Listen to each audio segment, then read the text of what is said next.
Hello, my name is Noel, and welcome to the VT Extruder channel. VT Extruder is my handle, obviously, on the internet. You can follow me on X, Instagram, a few other places, and if you do, you'll find that I do a variety of things. Tech stuff. I am an IT guy during the day. I also ride motorcycles, play with ham radio, electronics, lots of different things, and this channel is mostly going to be just whatever suits my fancy, and maybe you'll find it interesting, maybe you won't. First video here is going to be on how to extract a machine from your virtual environment if you're using Linode. This method may work with other virtual hosts as well, such as DigitalOcean and others that will provide you a rescue environment where you could access your disk image. In my case here, I've got my Linode environment set up. This is a machine that I'd like to extract. So I'm going to boot this into rescue mode. And their default rescue distro is Phoenix, which perfectly good distro for that.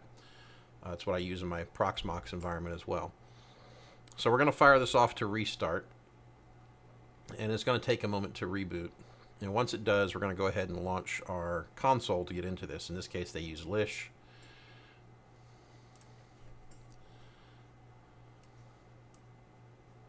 Not quite running yet, so we'll give it a moment. We'll try it again.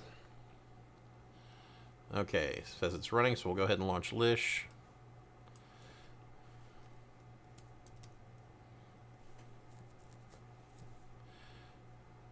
Alright.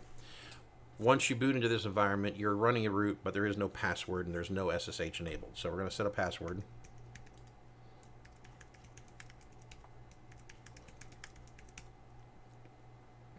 We're then going to enable SSHD on this environment. Now, at this point, we're ready to actually pull down the image of this machine. And the way this is going to work is we're going to do it via SSH. In this environment, my virtual machine's disk is mounted as, well, it's not mounted yet, but it presents as /dev/SDA. So we're going to go ahead and paste in here command, oops, not in this window, jumping ahead. So we're going to jump over to my Linux host here in my virtual machine locally, which is Proxmox. And we're going to go ahead and tell it that we want to copy down this file. So we're going to go ahead and do SSH root at the IP address. And we're going to pass to it a DD command. This part of this command, if you've never done SSH commands on a remote host and have the data come back locally, this part right here in the double quotes will be executed on the remote host. So it's going to DD this, which will DD to the terminal, in this case to SSH. From here, we're going to take that output and we're going to pipe it again into DD, and we're going to give it to an output file. And we'll go ahead and just give it the present working directory, and we're going to say, we'll call it demo2.img. Specifically, I already have this downloaded, and I'm not going to waste time in the video because it'll take about 40 minutes to download. If you'd like to see the status of it while it does this, you can give it a status progress flag, and we're going to execute this command. Since I've never connected to this particular device before, and keep in mind that if you've already SSH'd into your own virtual machine, when you boot it in rescue mode, its fingerprint will change. So if you already have a fingerprint on file for that IP address or that host, you're going to get an error, and you'll need to correct that first before you can actually connect to it. In this case, I have a clean environment. I'm going to give it the password that I set, and you'll get something like this as it starts to copy down that disk to the local machine. This will continue on until completion. I'm going to stop it here because, as I said, I already have the file downloaded. We already have it here as demo1. It's a 50 gigabyte file. All right. So now it's time to take this image, which has been given to us, and actually load it. The first problem we're going to run into, is that the Linode environment runs these as raw devices in ZenVisor. There's no partition table in this image. There is no access to any file structure. It is a raw ext4 or disk image with zero partitioning, no MBR, no UEFI settings, no nothing. So this is not a bootable image outside of Linode's environment. So the first thing we need to do is we need to make a disk image that we can actually mount and partition. And again, we're going to use DD. So in this case, we're going to tell DD our in file is going to be /dev/0. Our out file is going to be our working image that we would like to import into our Proxmox environment. So we're going to give it an out file, and we're going to call this disk.img. We're going to give it a block size of 1024, or you could also do the shorthand 1 meg. And we're going to make this a little bit bigger than the 50 gig that's there. We want to have a little bit of extra room so we don't crowd it. It's not an absolute requirement, but in my case, I like to add a little bit of extra space just to make sure that I have enough storage volume to include the MBR and whatnot. So we're going to give it a count. This is how many blocks of 1 meg are we going to create. So we need 1024 blocks of 1 meg to equal 1 gig, and don't come at me with that gibby byte versus gigabyte stuff. I'm old school. It's a gigabyte. And I dropped a 4. Okay, so we're going to write this out to that file 52,224 times.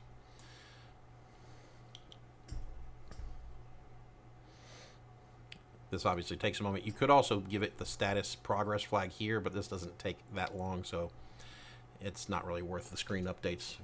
It'll come back after about a minute or so.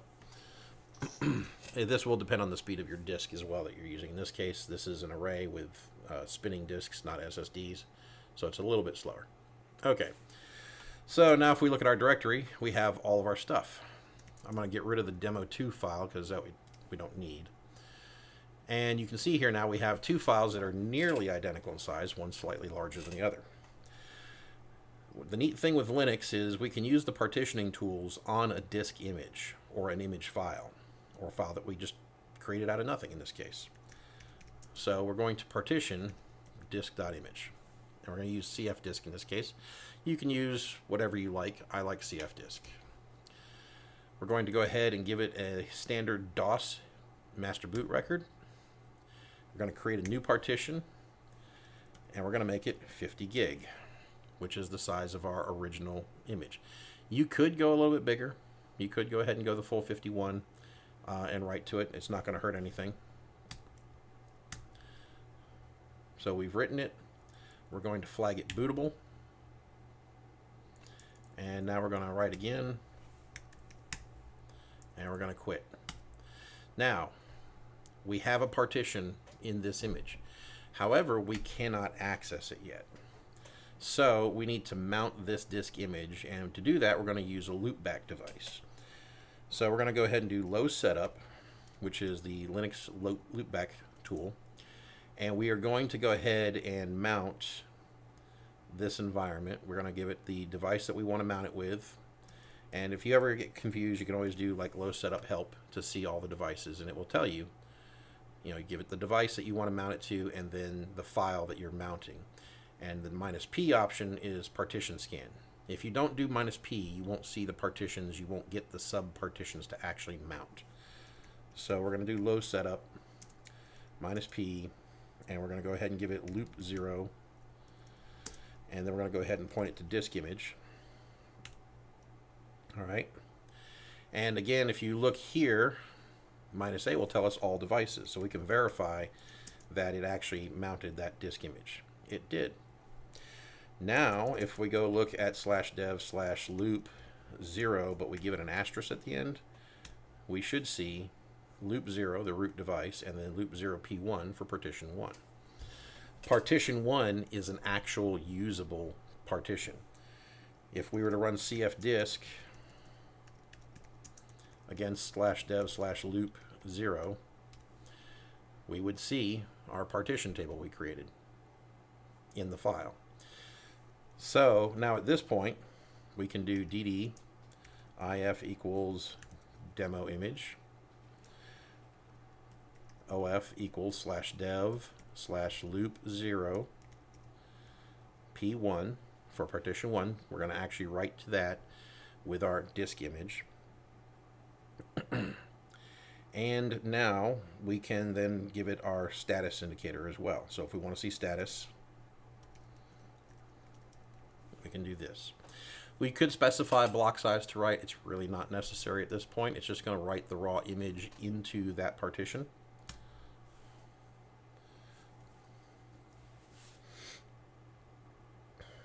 And this part will take just a little bit of time. As you can see, it goes by pretty quick. I mean, we'll hit a gig after about, I don't know, 15 seconds or so.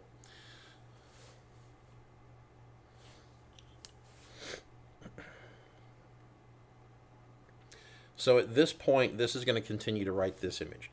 Now, because I am sitting in a console environment inside of Proxmox, I can't actually leave this screen without interrupting the process. So we'll have to wait it out here while it does this. But I'll go ahead and describe the next steps. The next steps are going to be to create a virtual machine, which we can do from here while that runs in the background. In my case, I'm going to put it on one of my other devices, and we'll go ahead and call this demo just for our purposes, but you would name this whatever you would like. If you're not using Proxmox, you'll have to use whatever commands are necessary in your environment. Behind the scenes, this is all QEMU, so all of these could be QM commands. In fact, we're going to use a QM command to import this. But adjust these as you need, but the same basic concept works in this environment. All right, important step here. We need a recovery environment to do this. I've already pre-installed Phoenix. Let me see where I have it. There we go. The Phoenix ISO, so that I can boot that as a rescue environment. You, again, can choose whatever you prefer. We're going to hit next. In case anybody's curious or doesn't know already, the difference between these two is access to PCI Express functions. If you're not doing anything fancy with PCI Express, default i440 FX is perfectly fine. If you need PCI Express features, Q35 is the way. The BIOS in this case is going to be CBIOS. We do not want to use UEFI. The image from Linode is not UEFI enabled. They do use just standard CBIOS or some variation of it. We do want to specify a QEMU agent, but we don't have to right now. You could add that later. That you'll just install as a package depending upon the distro that you're using. We don't need TPM at all. Okay, so here's where we're going to create the disk. Now, the reality is it doesn't matter what size you create. You could create a 32 meg or gig disk. You could create a 1 gig disk. We're going to delete this disk, but we have to create one to start. So just to keep it short and sweet, I make it 1 gig. And the reason I say we have to create this and we don't need it is we're going to import a fresh disk. But this will not let you create without a disk. So we'll go ahead and create it. At this point, you can assign it however many cores and CPUs you want. You can set it up with whatever memory you want. And you can configure the network however you want. So we'll go ahead and say, yep, all of this looks good. And it's going to go ahead and fire off in the background and start creating our new environment. So there's demo. We're at 14 gig here, so to prevent any loss here, I'm going to open a new window while that runs in the background.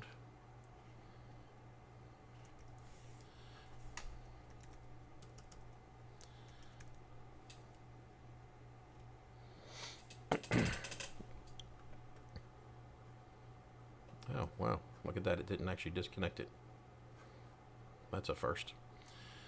Okay. Either way, we're going to come over here to demo while this runs. The guest is not running. We do not want to start it. We're going to go to hardware, and we're going to come in here to the disk, and we're going to detach the disk. This will give us an unused disk. We're going to remove the disk. We are not going to actually create anything else on this disk right now. We're just going to leave that as is with nothing attached. In the meantime, we're going to go back to the root device for this virtual machine. Technically, it could be any device in your Proxmox cluster, but in this case, I'm going to use PVE0. I have that same directory mounted as NAS, and you can see here it's busy. So we're going to come back over here, see where we're at. We are at 19 gig.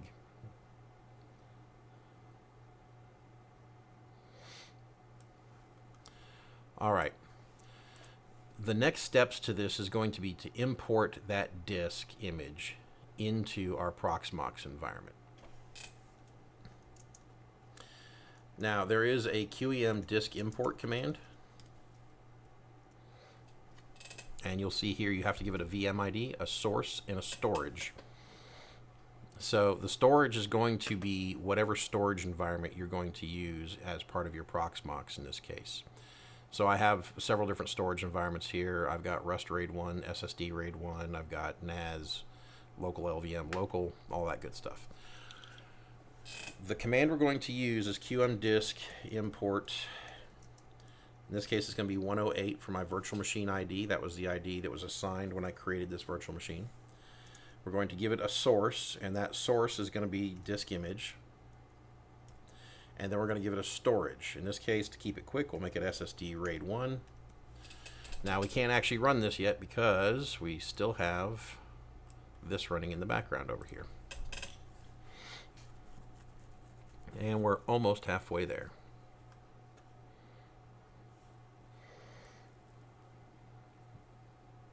All right, well, while this runs, we're going to pause here, and I'm going to resume as soon as it finishes.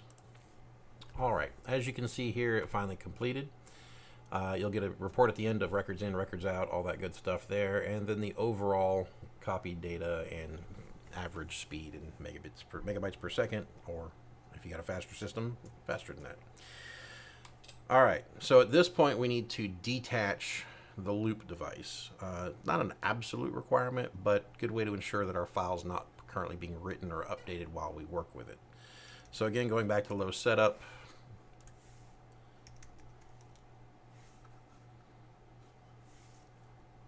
No, why are we not typing here, computer? There we go. -d slash, actually just going to do /dev /loop 0. And if we do low setup -a, we should again see nothing now. So our disk image is complete. At this point, we're done with this virtual machine. Everything else is going to take place on PVE2 in this case, or whatever your version is of that. We're just going to switch tabs here because we already typed the command before. So again, this command is going to import this disk image and write it out to a QEMU style image in the storage defined for this environment. So it will tell you here that it's basically going to write a raw disk image, and it's not got pre-allocation on, and it tells us it's going to make a 51 gig image, and you can see here it's going to import, and this is again going to take some time. It is not the fastest thing in the world to do, especially coming from spinning Rust, such as it is. And I will not bore you to tears with the entire process. We'll again pause here and go ahead and resume once this comes back. Okay, at this point we have created the image with QM import or disk import, and you can see here it says successfully imported a disk as unused 0:SSD RAID 1:108/VM108 disk 0 raw. If we go to the virtual machine, we will see that there is an unused disk, and we need to attach it to the actual virtual machine. So we're going to double click on it. You'll get this little pop-up here. Nothing needs to be changed, just hit add. And we'll now see that we have a hard disk, SCSI 0. My virtual environment also requires that I have a swap space, otherwise it'll take a very long time to mount and eventually fail. So we're going to create a 32 gig swap space. And we'll see that we have now 2 hard drives. At this point, the environment is almost bootable. It'll boot on the rescue image, but it will not boot to the virtual hard drive. And the reason for that is there is no bootloader in the partition yet. So that's the next step, is to create that. To do that, we're going to go to console. We're going to go ahead and start the console. And you will see here that the console is going to start, and it's going to boot straight to Finex right out of the gate, because the hard drive, virtual hard drive, is not bootable.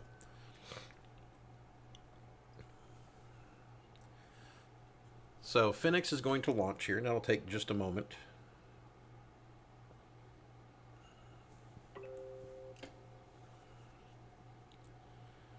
And pardon all the dings and all that in the background.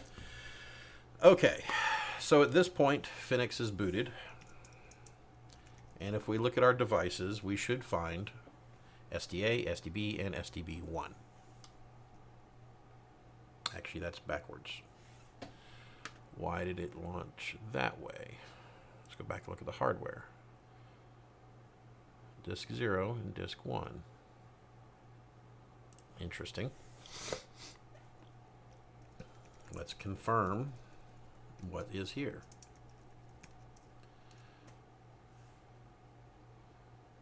Okay, well, that's a 51 gig partition, so that's right. I don't know why they booted out of order.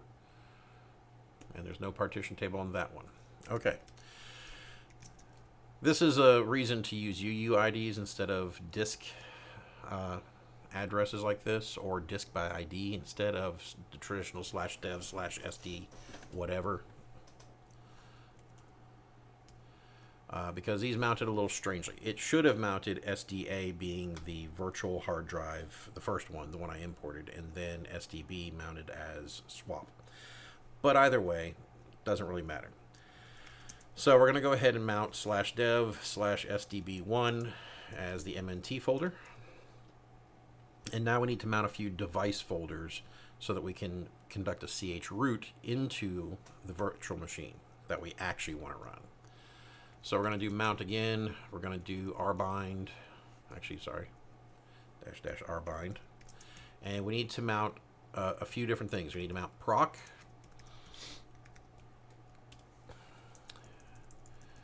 We need to mount, dev. And we need to mount sys.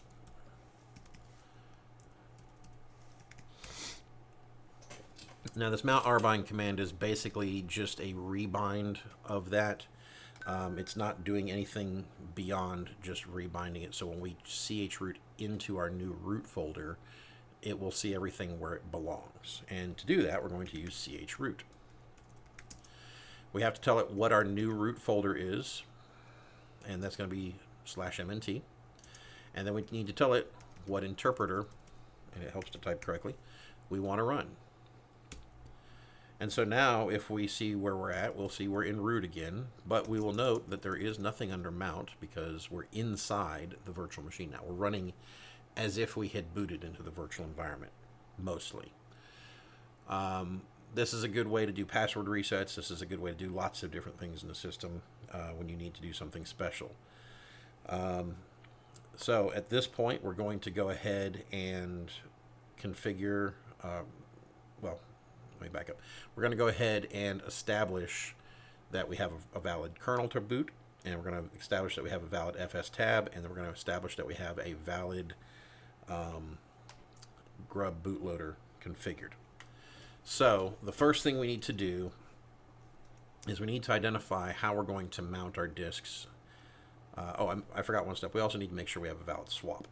So you'll note that because we mounted dev, everything is in the same spot as it was before. So first thing we want to do is we want to make sure that we have, actually, no, we're not going to do that first. My bad. Sorry about that.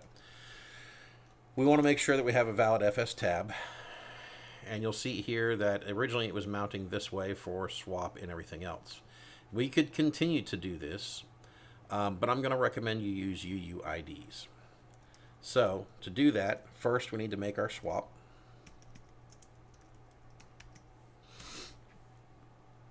And remember, in our case, SDA mounted first for some reason. So there's our swap, and there's our UUID right there. Now, Unfortunately, we can't copy and paste this, so what I typically would recommend doing is do this kind of routine. And if you want to get really, really fancy to clear out some stuff, you could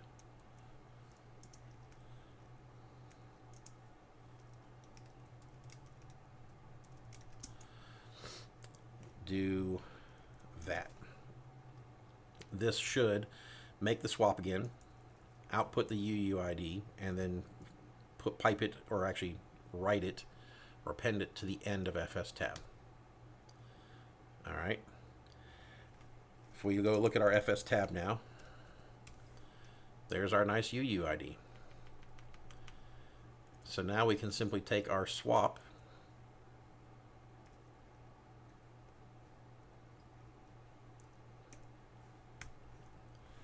paste that into there. Oops. Boy, I really cannot type today. Bad day to do a video, apparently.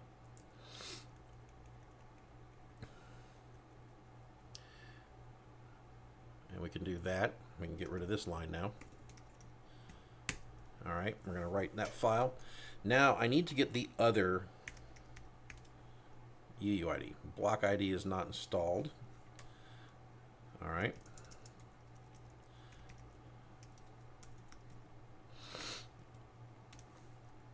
There is also disk by ID. You can actually get the drive name, but this is not what we really want. And if you ever look at disk, there's several disks: disk by label, disk by ID, part by UUID, but there's also by UUID. Now, block ID is a traditional Linux command to get the UUID of a device, but we should also be able to do it this way here. And we can see that SDB1 is our root partition, and we can see our UUID right there. So again, if we do grep SDB1, and then we append it to FS tab,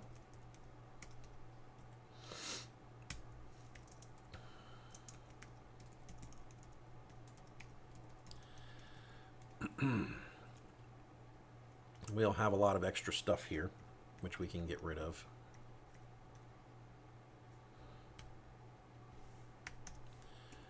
Add that 0 back that was there. All right.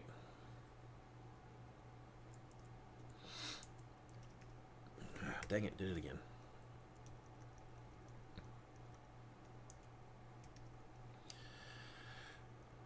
All right. We want to get rid of the SDA part. Paste it in.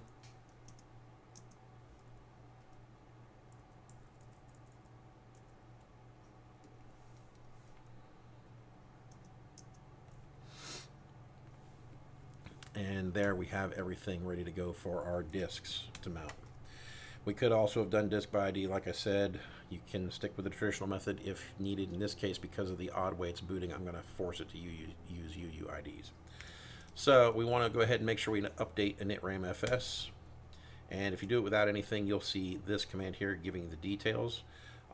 We always want to just do k-all, because there usually are multiple images in here: the current boot environment, the rescue version of that boot, and then usually the last kernel that was successfully booted prior to the current kernel. And I forgot to give it the update command. You could skip the k-all, actually. It would just update. It'll just update all images.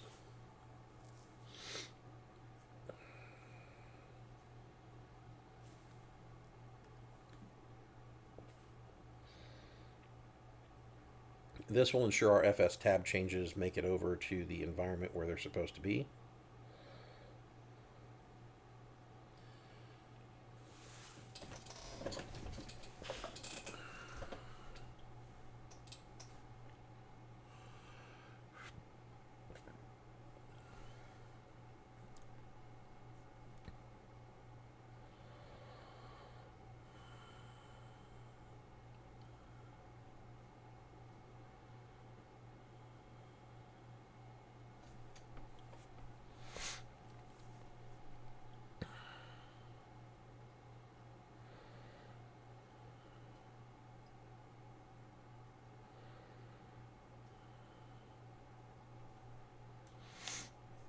Now, once this completes, the next step is going to be to install grub.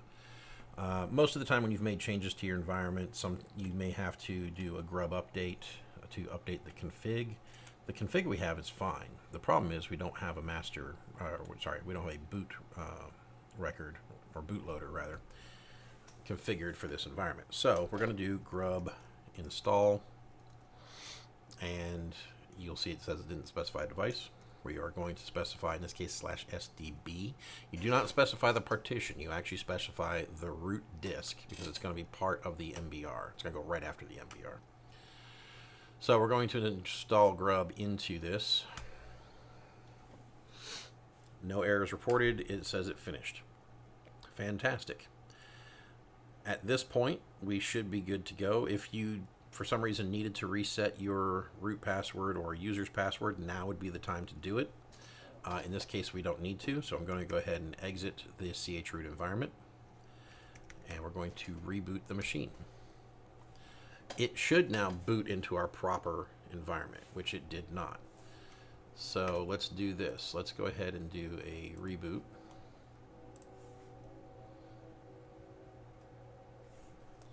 Which, because it's not got QEMU agent installed, it's going to fail, so we're going to do a hard reset. And to do that, we'll have to cancel our reboot.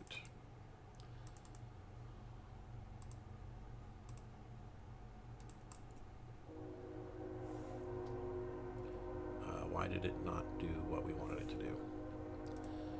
Let's try that again.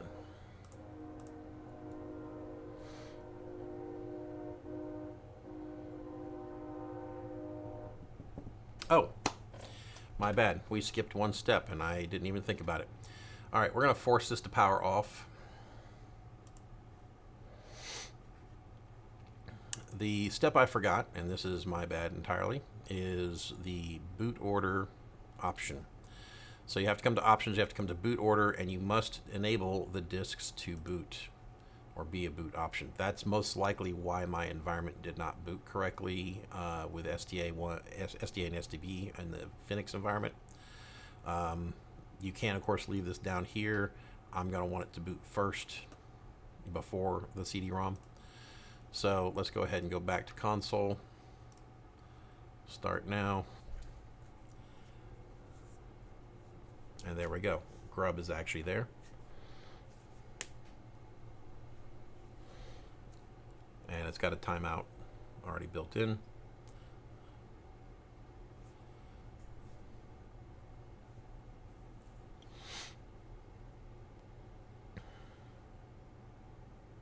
Now, don't be surprised if you do get a few errors here. There may be some things that didn't translate well. You may still need to do some cleanup of your environment.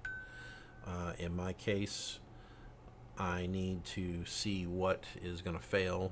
It's possible that the swap space is not going to mount correctly. It's possible that lots of other things will occur. And this can take some time sometimes. So we're going to let this run, see what blows up. The long delay leads me to believe it's going to fail to mount swap. It could also be a network issue.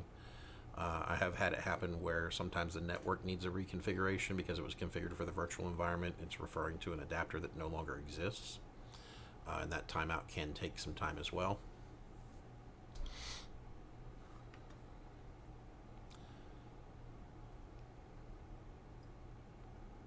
So we'll pause here and we'll see what failed. Okay, as you can see from this moment, I'm back in my recovery environment. I did a little research and I did find a couple of network issues that did not work out correctly. The first is NetPlan. By default, this particular version of Ubuntu has NetPlan installed, and there's a systemd file that's designed to hard code an address from Cloudflare.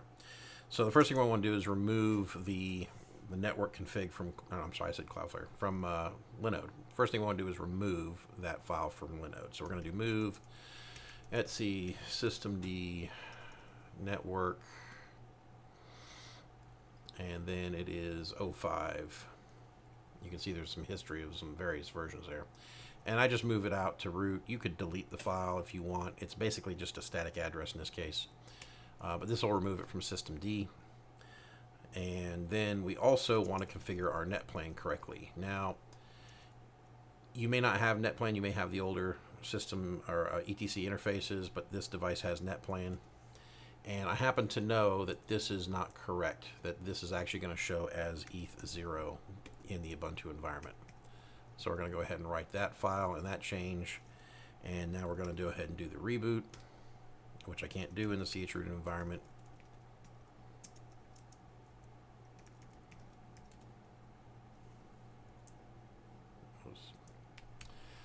Brain damage. All right, we'll do a reboot. See what happens.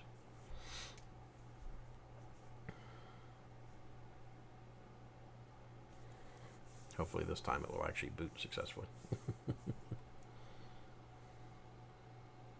And it did. So my issue was the network timeout was going to take forever because it was trying to do that hard-coded IP address.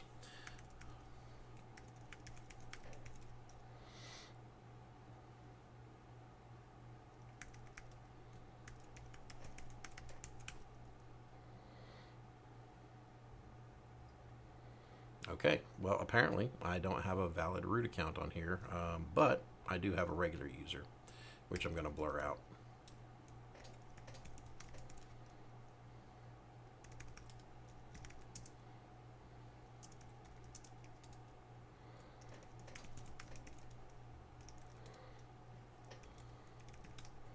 Okay, so at this point I am now root. If we go look up our IP address information, we'll see ETH0 is configured here. We've got a valid IPv6 address and a valid IPv4 address. We can see my Docker containers that are running and have other things set. Like this was a Bitwarden host at one point. It's not anymore, but it was. At this point, we would want to install the QEMU agent. And let's do a search for it because I'm not sure of the name right off the top of my head.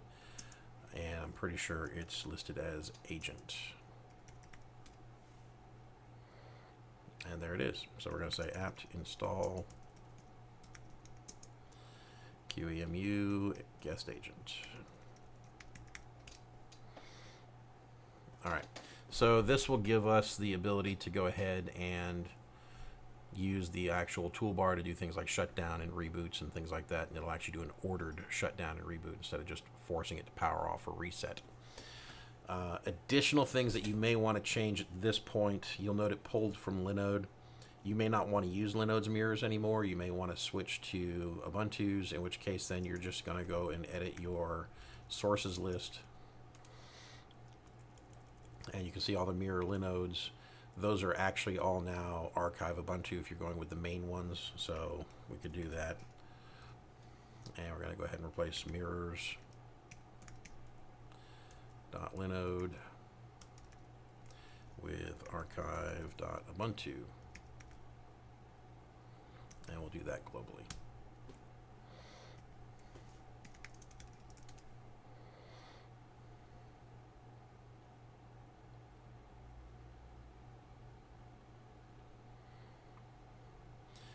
Now, just my suggestion, you'll note that these are all HTTP, not HTTPS. You may want to install the HTTPS module for apt and then go ahead and switch those to HTTPS now that you're no longer in the virtual environment. When you were inside Linode's network, they could ensure that you were always going to their internal server, and so HTTPS is not really necessary at that point. But now that you're on your own environment, you may want to. And of course, at this point, you could upgrade your OS and all that wonderful stuff. And that concludes this video pretty much. We can go ahead and test the shutdown option with QEMU and see if it actually works.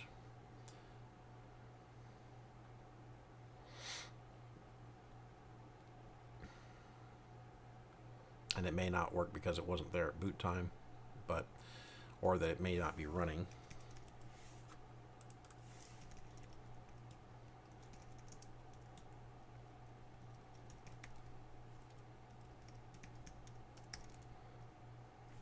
Wasn't running. As soon as I started it, it shuts down. So had we restarted, it would have run automatically. And that's the end of this video. I hope it was informative. If you have questions, feel free to leave them in the comments, or track me down on X or wherever and post a question. Have a good one.